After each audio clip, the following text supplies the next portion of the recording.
Pemirsa, Hakim Mahkamah Konstitusi sudah memberikan putusan terkait dengan petitum dari Paslon 01 maupun Paslon 03 dan bagaimana kemudian tanggapan dari tim kuasa hukum Paslon 03. Bersama saya sudah ada Bang Lutfi Yasid, selaku dari kuasa hukum tim Paslon 03. Langsung saja Bang Lutfi, ini nampaknya cukup disesalkan bagi Paslon 03, begitu keputusan dari Mahkamah Konstitusi terkait dengan apa yang diajukan kemarin, apa yang diperjuangkan oleh Paslon 03. Bagaimana tanggapannya Bang?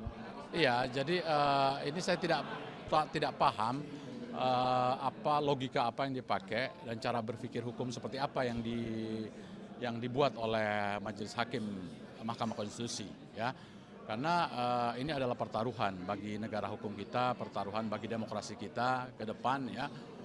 Walaupun kita ada dissenting opinion, ada 3 dissenting opinion dari Profesor Saldi Isra, Profesor Eni, dan juga Profesor Arief. Itu yang cukup membuat kita ya terobati sedikit, ya. Kalaupun dibilang kalah tipis begitu. Tetapi secara keseluruhan menurut saya marwah dari Mahkamah Konstitusi itu menurut saya tidak bisa menegakkan negara hukum, prinsip-prinsip demokrasi secara penuh, ya. Tetapi apa yang disampaikan Profesor Saldi menurut saya di dalam dissenting opinion cukup memberikan sinyal baik bagi kita, karena dia bilang kita harus akhiri perdebatan tentang kuantitatif, tentang angka-angka, ataukah itu tentang proses. Begitu juga Profesor Eni, nggak perlu lagi kita bahas tentang ini angka, ini sengketa proses, nggak perlu lagi. Tetapi dia juga berwenang, MK itu menangani yang sifatnya kualitatif. Jadi singkatnya kita bisa menerima tetapi tidak bisa membenarkan putusan Mahkamah Konstitusi ini. Bang Lutfi, jika secara substantif kita lihat apa yang disampaikan oleh 5 hakim MK yang menolak kemudian petitum 01 dan 03, nampaknya semua saksi maupun ahli yang dihadirkan begitu, opininya tidak didengarkan, tidak diindahkan begitu oleh 5 hakim yang menolak tersebut.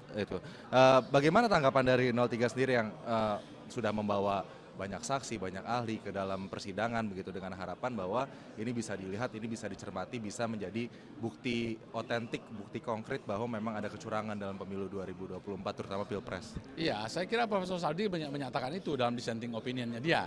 Pendapat yang berbeda itu bahwasanya bansos itu ternyata berpengaruh terhadap kemenangan 02. Jadi ada electoral insentif dengan adanya bansos itu, di mana Pak Jokowi kemana-mana jalan ke daerah dan kemudian memberikan bansos. Saya kira itu sebuah kritik pedas sebetulnya dan merupakan pelajaran penting bahwa ke depan tidak boleh seorang presiden incumbent kemudian menyalahgunakan bansos begitu untuk kepentingan elektoral.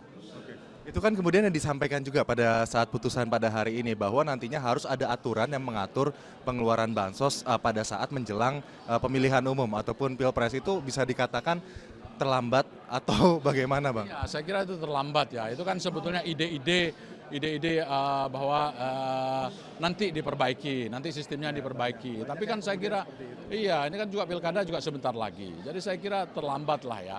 Jadi saya kira mestinya dari awal kalau memang kalau memang ingin melakukan perbaikan begitu. Termasuk juga PKPU yang nomor 19 itu dianggap bukan masalah pencalonan Gibran, itu menurut saya kecewa juga itu. Tapi sekali lagi kita menerima tapi tidak bisa membenarkan. Saya mau tahu Bang Fadli, bagaimana saat ini suasana kebatinan dari tim kuasa hukum 03 sendiri menyikapi putusan yang sudah dikeluarkan oleh Hakim Mahkamah Konstitusi?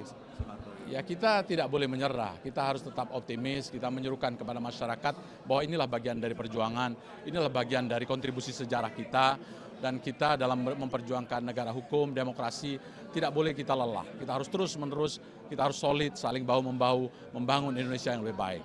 Kita harus ingat apa yang disampaikan Bung Hatta.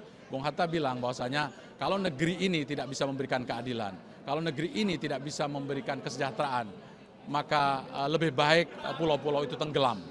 Pulau-pulau di Indonesia itu lebih baik tenggelam. Artinya menerima 100% saat ini putusan dari Mahkamah Konstitusi. Apakah akan ada langkah lain yang mungkin akan disusun oleh tim kuasa hukum dari Paslon 03 Ganjar Mahfud?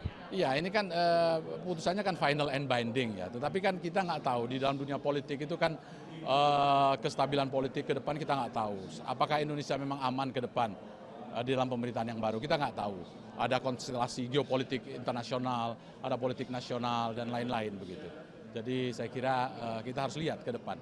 Yang mudah-mudahan saja lebih baik. Tapi jangan sampai ada timbul public distrust dari masyarakat. Masyarakat kemudian tidak percaya kepada pemerintahan yang baru. Terima kasih, Bang Fadli. Siap. Siap.